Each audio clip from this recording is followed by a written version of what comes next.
ठीक तो हो ना?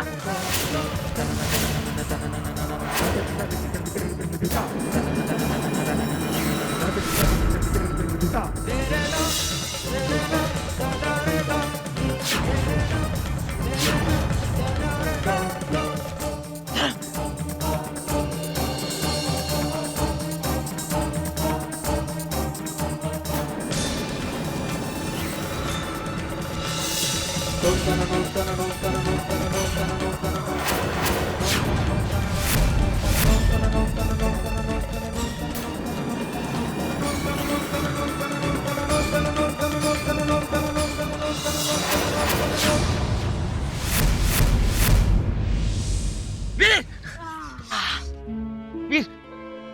वीर! वीर! तुम्हें ज्यादा तो नहीं लगी ना? नहीं, मैं बिल्कुल ठीक हूँ। तुम मेरी फिक्र मत करो। वीर, हम राज्यसभा से कहकर मुकाबले की तारीख आगे करवा देंगे। नहीं सर, उसकी कोई जरूरत नहीं है। मैं बिल्कुल ठीक हूँ। लेकिन तुम इस हालत में कैसे मुकाबला करोगे?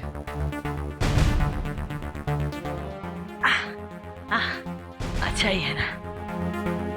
अगर जीत गया तो लोग कहेंगे वाह, चोट लगने के बाद भी जीत गया। और अगर हार गया तो लोग कह देंगे बेचारे को चोट लगी थी, वरना जरूर जीतता। ये सारे बहाने किसी और को सुनाना, हमारे साथ नहीं चलेंगे। चलो।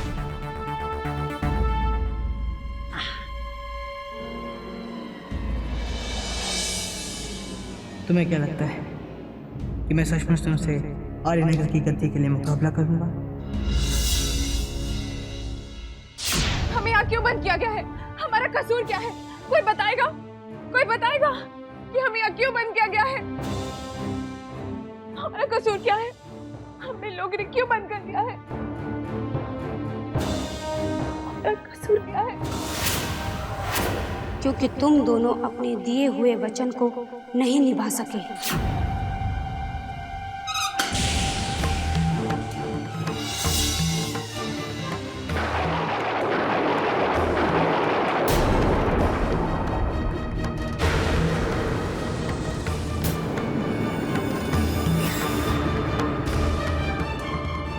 मैंने तुम दोनों को वीर से दूर रखने को कहा था ना? जी रानी माँ।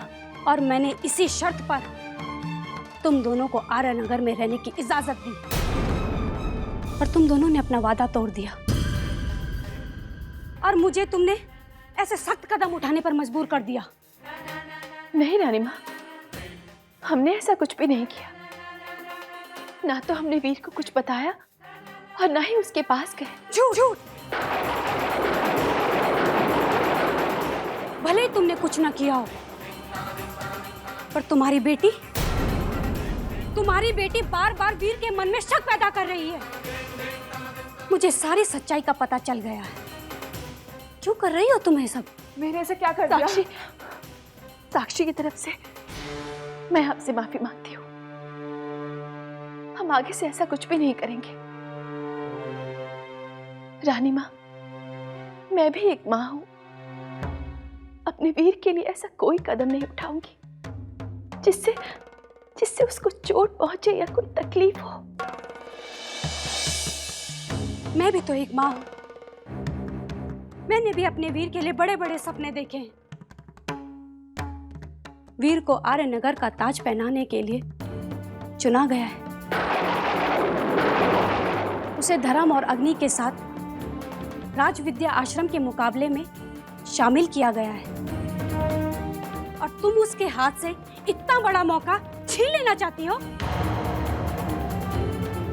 आज सारा महल वीर की वाहवाही कर रहा है, और तुम सच्चाई को सामने लाकर वीर को उसकी नजरों में गिरा देना चाहती हो।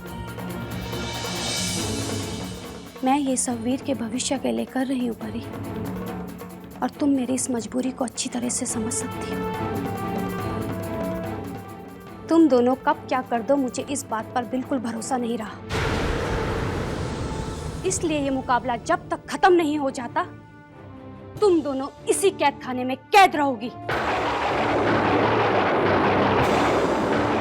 और रानी माँ, हे भगवान, ये कैसा इम्तिहान है। एक तरफ वीर आर्यनगर के सिंहासन पर बैठने के योग्य हो सकता है और इसी सिंहासन ने हमसे हमारा सब कुछ छीन लिया। ऐसा कैसे हो सकता है? हमारा मसीहा ही हमारा दुश्मन कैसे हो सकता है?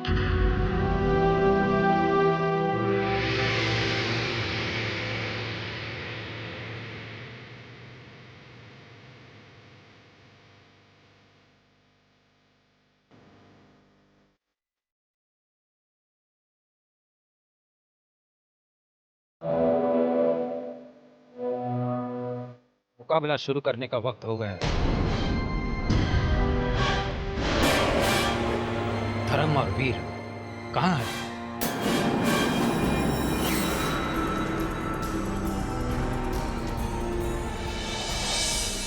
कम से कम आज तो उन्हें वक्त पे आ जाना चाहिए। इतने खास मौके पर भी बचपना। कोई और बात होगी भैया, वो दोनों अब पहले से काफी जिम्मेदार हो गए हैं। तो फिर उन्हें आने में इतनी देरी क्यों? महाराज वो दोनों एक दूसरे के साथ दौड़ लगाने गए।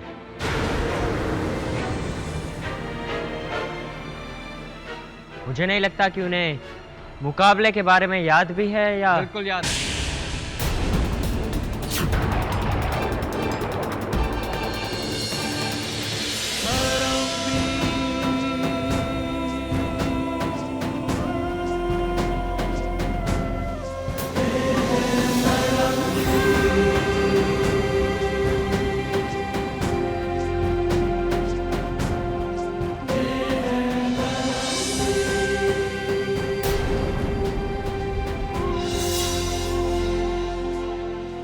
और हम जो दौड़ लगाने गए थे उसे जीत कर भी आए।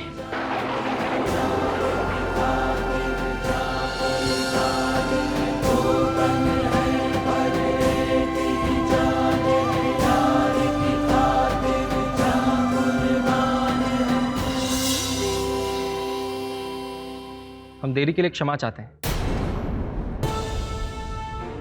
आप मुकाबला शुरू कीजिए।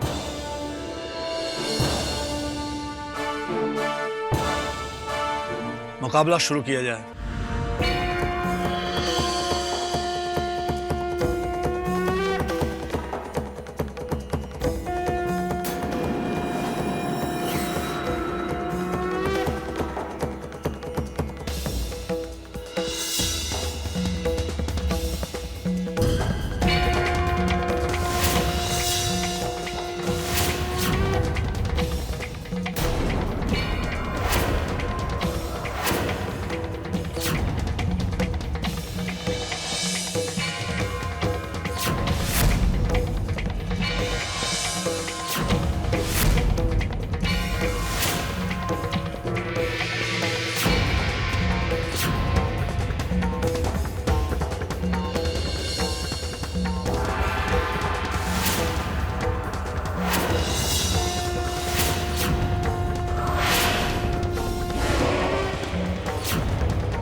ये आज वीर को हो क्या गया है?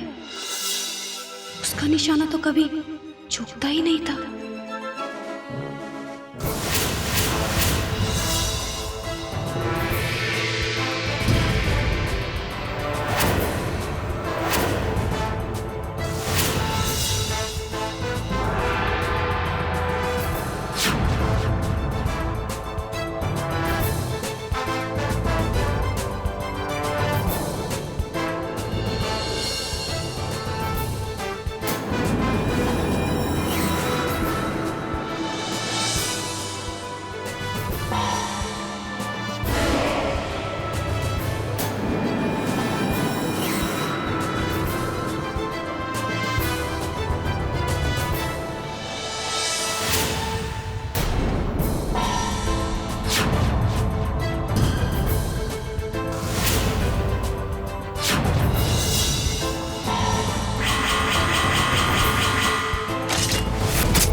मुकाबले का नतीजा अब मेरे सामने है।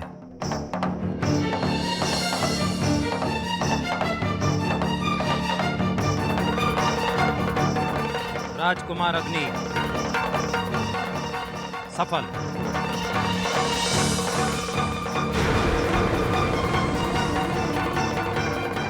राजकुमार धर्म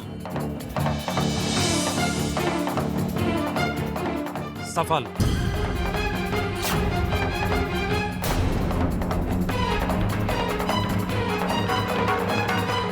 राजकुमार वीर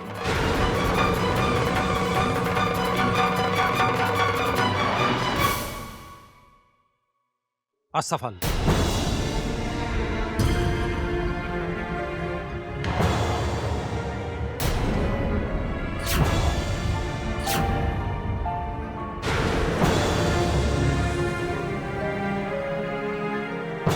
अगर कल के मुकाबले में भी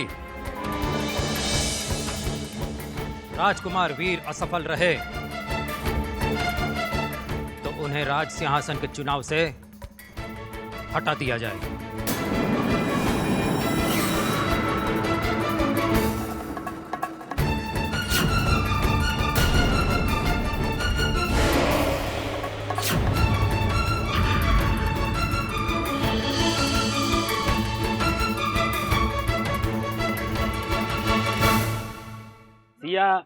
सिया दूध तो पी लो। हम नहीं पियेंगे, हमारा मन नहीं है। अरे दूध पीने से ताकत आती है और उस ताकत के बाद तुम इस हर्ष बंदर के साथ अच्छे से लड़ सकोगे। वैसे ये अच्छा है। नहीं, हमारा मतलब है कि राजकुमार धर्म से तो ज्यादा बेहतर है। पिताजी! ध्यान से, ध्यान से। हमारे सारे कपड़े खराब कर दिए। तुम बूढ़े लोग पीछे और नहीं चल सकते क्या? तुम्हें खुद को तो संभालना आता नहीं है, लेकिन नहीं, हम लोगों के साथ कदम से कदम मिलाकर चलना है आपको।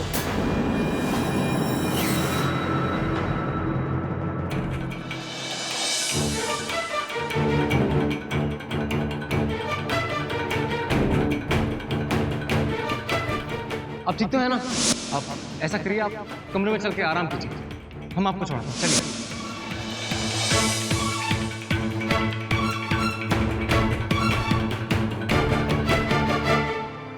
अरे पिताजी, आपके पैरों में तो मोच आ गई है। कुछ नहीं, बस ऐसे ही है, कुछ नहीं।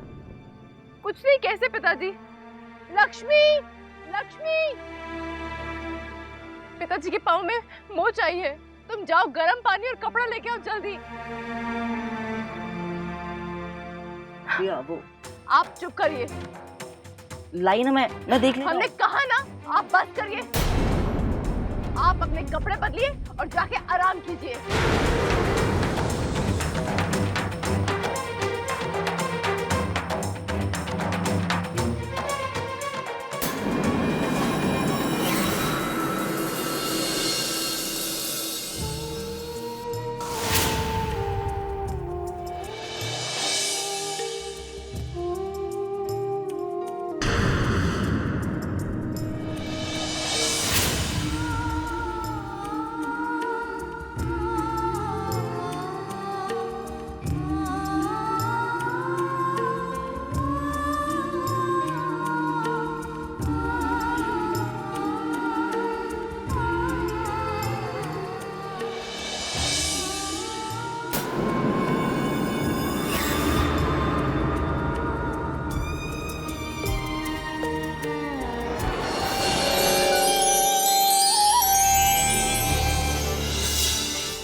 तुमने ऐसा क्यों किया वीर?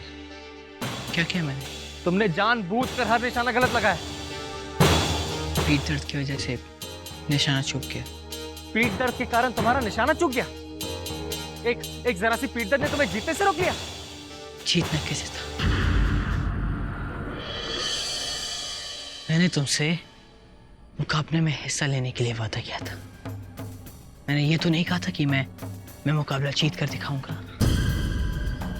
मैं तुम्हें पहले भी बता चुका हूं, मैं तुम्हारे खिलाफ राजगद्दी के लिए मुकाबला नहीं लड़ूंगा। ये कैसी जिद है? जिद नहीं है ये धर्म, सपना है ये मेरा कि जब तुम आर्यनगर का ताज पहनो तब मैं तुम्हारे पीछे तुम्हारा सहारा बनकर तुम्हारे साथ खड़ा रहूं और तुम्हें ऊंचाइयों को छूता हुआ देखो। लेकिन वही सहारा तुम्हें हम भी तो दे सकते हैं ना वीर, जब तुम हमारे नगर का ताज पहनो।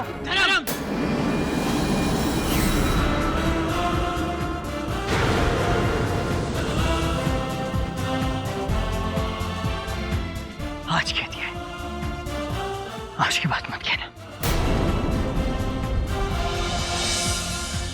ये फैसला तुम या हम नहीं कर सकते। ये आर्य नगर के भविष्य का सवाल है। यहाँ के कुछ कानून हैं, चुनाव का एक तरीका है, और इस बात का फैसला सिर्फ राज्यसभा के हाथों में। उन्होंने कुछ सोच समझ कर ही तुम्हें इसके लायक समझा होगा। क्या सोचती है राज्यसभा? फिर मैं उनकी बात क्यों मानूं? क्योंकि यही आर्य नगर का कानून है और उसका पालन करना हमारा फर्ज। मैं ऐसे कानून को नहीं मानता धर्म। ये जिद गलत है भी। ये जिद जरूरी है धर्म। तो क्या तुम हमें अकेला और कमजोर दिखना चाहते हो? धर्म, जीतने के लिए अकेले ही आगे बढ़ना होता है, सबसे आगे। तुम्हें सबसे आगे बढ़ना है। तुम अपनी जिम्मेदारी से भाग रहे हो भी। मैं अपनी जिम्मेदारियां निभा रहा हूँ धर्म। राज्यसभा के मामलों में अपने दिल से नहीं, अपने दिमाग से सोचना होता है भी। यही तो मैं तुम्हें समझाना चाहता हूँ कि तुम अपने दिल से सोचना बंद करो और अपने लक्ष्य पे ध्यान दो। हम हमारे दिल से नहीं सोच रहे हैं भी, हमारे नगर के कानून और मर्यादा की सुन रहे हैं। तुम अपने दिल की सोच रहे हो, हमेशा की तरह। गलत समझ रहे हो तुम। गलती तुम्हारे सोच में है। तुम्हारी सोच में भी हो सकती है। सिर्फ एक बार तुम अपने आप को हमारी जगह पर रखकर तो देखो। मैं तुम्हें अपनी जगह पर क्यों रखूं जब मेरे खुद का एक नजरिया है?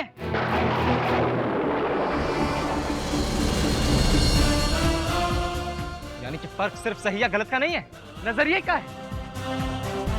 तुम अपने दिल से सोचते हो वीर, और हम हमारे दिमाग से।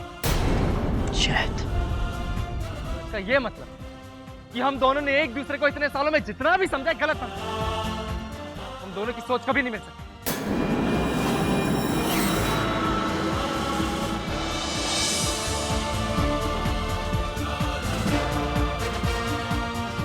सही कहा तुमने। हमारी सोच, हमारे ख्याल, हमारे नजरिए बिल्कुल नहीं मिलते। बल्कि मुझे लगता है कि अब हमें भी एक दूसरे से नहीं मिलना चाहिए।